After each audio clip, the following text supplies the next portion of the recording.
What's up, everyone? Welcome to the video. Today we're going to take a look at how to change the battery in this GM key fob.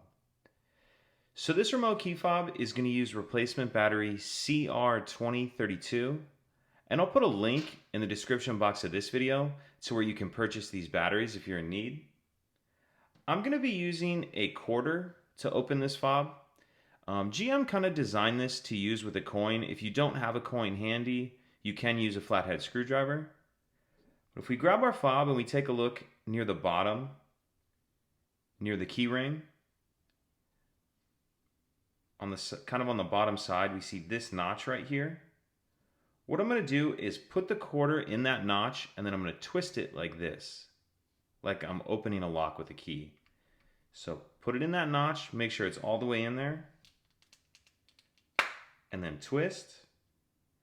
And then once you get it started, you may need to put the quarter a little further in there. Twist again. And then once it's far enough apart, you can go ahead and pull it apart with your hands. And now we see our battery right here. And for this, you'll need a small flathead screwdriver or even something just small enough with a point in it. We're just trying to fit in this little notch right here.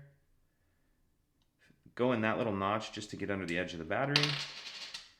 Get the old battery out of there. We'll grab our new battery, and we want to make sure that we're installing that with the plus side up. Go ahead and snap that into place in that holder. And then go ahead and snap the two halves of the shell back together.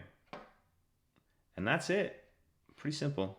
If you have any questions, please let me know.